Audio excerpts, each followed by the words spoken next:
बहुत समय पहले से मान्यवर साहब कांसीराम ने लगभग अपनी पूरी जिंदगी लगा दी ओबीसी को ये बताने में कि आपकी संख्या इस देश में सबसे ज़्यादा है। मंडल कमीशन ने भी ये बोल दिया कि आपकी संख्या सबसे ज़्यादा है, लेकिन उसके बावजूद ओबीसी को कभी ये बात महसूस नहीं हुई। ओबीसी ही वो तबका है जो हिंदू धर्म को या ये कहिए कि जातिवादी व्यवस्था को अपने कंधों पर ढो रहा है और उसमें वो खुश है। बाबा साहब अम्बेडकर बोलते हैं कि ये जो जातिवादी व्यवस्था है ये ब्राह्मणों के बुद्धिमान होने से नहीं चल रही है, ये शूद्रों के मूर्ख बने रहने से चल रही है। तो जितना ध्यान जो है बाबा साहब ने इनको उस दलदल से निकालने के लिए किया, उतना ही बड़ा जो है फोर्स जो है गांधी ने इनको उस दलदल में घसीटने के लिए किया। ओबीसी समाज में महापुरुष पैदा हुए, लेकिन ओबीसी को ही पता नहीं है कि ये हमारे महापुरुष हैं। यहाँ बाबा साहब अम्बेडकर को बदनाम किया गया, यहाँ पे महात्मा फुले को बदनाम किया गया, यहाँ पे जब मान्यवर साहब आंदोलन को आगे बढ़ा रहे थे तो उनको बदनाम किया गया।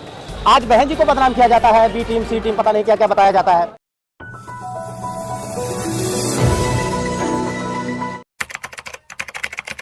में आज जो है डॉक्टर रितु को न्याय दिलाने के लिए पैदल मार्च निकाला गया है, क्या लग रहा है न्याय मिलेगा सर? देखिए, ये तो भविष्य के गर्त में है कि न्याय मिलेगा कि नहीं मिलेगा।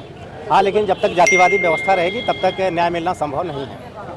तो सर लोग कहते हैं कि जो पढ़ लिख लेता है आदमी, जातिवाद खत्म हो जाता है यूनिवर्सिटी में, कॉलेज में। देखिए, पढ़ने लिखने से अगर जातिवाद खत्म हो जाता तो ये देश तो अब तक बहुत आगे तरक्की कर चुका होता। लोगों को समझने की बात यह है कि इस देश में जातिवाद को चलाता कौन है, प्रोटेक्ट कौन करता है। तो ये पढ़े लिखे लोग ही इस जातिवाद को प्रोटेक्ट करते हैं। अब उदाहरण के रूप में मैं बता दूं कि इस देश में schedule caste, schedule tribes, OBC के लोग लगभग 85% हैं, लेकिन संस्थाओं में जब उनको हम देखने जाते हैं तो वो गिने चुने लोग मिलते हैं, माइनॉरिटी में मिलते हैं। और वो क्यों ऐसा मिलते हैं? आज शेड्यूल कास्ट के पास पढ़े लिखों की फौज है, चाहे वो ग्रेजुएट के रूप में ले लीजिए, पोस्ट ग्रेजुएट के रूप में ले लीजिए, टेक्निकल ग्रेजुएट के रूप में ले लीजिए या पीएचडी होल्डर्स के रूप में ले लीजिए। आज शेड्यूल कास्ट के पास फौज है, लेकिन किसी भी यूनिवर्सिटी में आप शेड्यूल कास्ट को खोजने जाएंगे कि भाई कहाँ है, तो आपको इक्का दुक्का लोग मिल जाएंगे, अदरवाइज वो भी नहीं मिलेंगे। तो ये क्यों ऐसा हो रहा है? क्योंकि जो पढ़े लिखे लोग हैं वो कुछ करने से पहले ये पूछते हैं कि जाति क्या है, और जाति की परंपरा बहुत लंबी है और सब लोग बड़े गर्व से नाम लेते हैं द्रोणाचार्य का।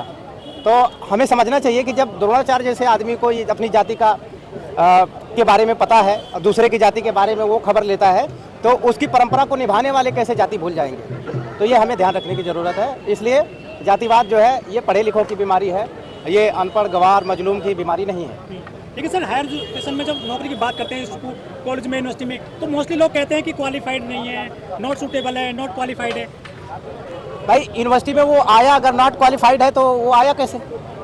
अगर वो आया है और उसको पढ़ाया किसने है? आज किसी भी यूनिवर्सिटी में आप टीचरों का सर्वे कर लीजिए, सबसे ज़्यादा टीचर जो है कास्ट हिंदू मिलेंगे। तो इसका मतलब तो ये भी है कि कास्ट हिंदुओं को पढ़ाने की समझ नहीं है, इसलिए जो पढ़ा नहीं पा रहे हैं तो लोग उस तरह से उनको नॉट सूटेबल मिल रहे हैं। तो कार्रवाई तो उन लोगों के ऊपर होनी चाहिए जिनके ऊपर संस्थाओं में लोगों को पढ़ाने की, शिक्षित करने की जिम्मेदारी है। तो जाति बड़ा फैक्टर है? जाति बड़ा फैक्टर नहीं, जाति ही एक फैक्टर है। जाति से ही सारी समस्या उत्पन्न होती है। वो चाहे जिस तरह की भी समस्या आपको दिखती है, उसके जो सेंटर में, उसके जो कोर है वो जाति ही है। सर वो बिहार में सर्वे हुआ, जाति का जनगणना हुई है, उसमें ओबीसी एक बड़ा तबका आया है सामने गणना में, क्या लग रहा है अब जो है ओबीसी अपने अधिकार के लिए आगे आएगा? देखिए, ये तो ओबीसी की सामाजिक जागरूकता के ऊपर निर्भर करता है कि ओबीसी ये बात जानने के बाद वो अपने को कितना सामाजिक बनाता है। अदरवाइज ओबीसी ही वो तबका है जो हिंदू धर्म को या ये कहिए कि जातिवादी व्यवस्था को अपने कंधों पे ढो रहा है और उसमें वो खुश है। क्योंकि बाबा साहब अम्बेडकर बोलते हैं कि ये जो जातिवादी व्यवस्था है ये ब्राह्मणों के बुद्धिमान होने से नहीं चल रही है, ये शूद्रों के मूर्ख बने रहने से चल रही है।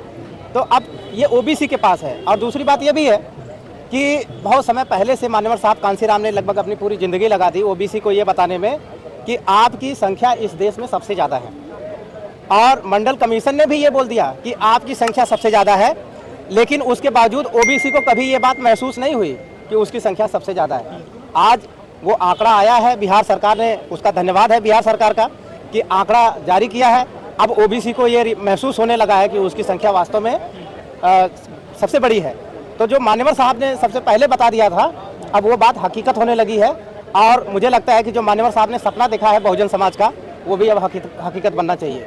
लेकिन सर बाबा साहब ने बहुत जोर लगाया ओबीसी को आगे उठाने के लिए, फिर कांसीराम ने लगाया, आखिर एससी को कितनी जिम्मेदारी दे रखी है? क्या ये खुद नहीं कर सकते अपने लिए काम? देखिए, बाबा साहब ने लगाया, बाबा साहब को समाज की जिम्मेदारी का एहसास था, मान्यवर साहब को समाज की जिम्मेदारी का एहसास था। तो ऐसा नहीं है कि इस देश में केवल मान्यवर साहब या बाबा साहब ही पैदा हुए, इस देश में गांधी गोलवलकर भी पैदा हुए।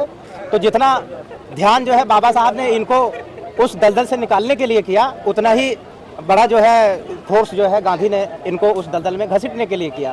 तो इनको जो है, चूँकि ये जो जाति व्यवस्था है ना, इसमें व्यक्ति क्या है, उसके साथ क्या गलत हो रहा है इस पर कम सोचता है, दूसरों के साथ कितना गलत हो रहा है ये ज़्यादा सोचता है और उसमें ज़्यादा खुश रहता है। और ओबीसी के साथ ये है, इसलिए ओबीसी कभी भी जो सामाजिक आंदोलन है या जो हमारे बहुजन महापुरुषों का आंदोलन है उसको कभी भी एक्सेप्ट नहीं कर पाया है। और अब उम्मीद ऐसी है कि उसको एक्सेप्ट करना चाहिए और बहुजन चरित्र निर्माण करने की उसको ज़रूरत है जी। लेकिन सर जो ओबीसी के सबसे ज़्यादा वो हुए हैं, महापुरुष हुए हैं, इंटेलेक्चुअल हुए हैं, इतने तो एससी के भी नहीं हुए। एससी ने ज़्यादा पढ़ लिया क्या ओबीसी वालों को जो महापुरुष हुए? देखिए, इसके बारे में कबीर साहब ने आज से बहुत पहले बोल दिया था कि पानी बिच मीन प्यासी, सुन सुन मोहे आवत हंसी।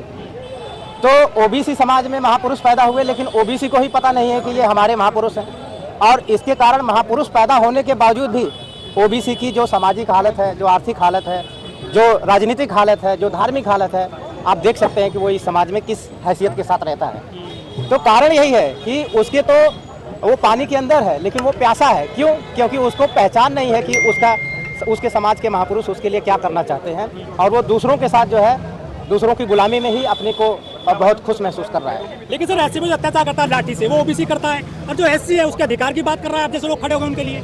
देखिए, हम मानवतावादी लोग हैं और हमें पता है कि हम जो आज कुछ भी हैं तो वो अपने बदौलत नहीं है, इसमें हमारे समाज का और हमारे महापुरुषों के नेतृत्व का परिणाम है। और हम कोई जाति में, हमारे पुरखों ने जाति नहीं बनाई है, इसलिए हम जाति के विक्टिम जरूर हैं, लेकिन हम जाति को बहुत ज़्यादा लंबे समय तक ढो नहीं सकते।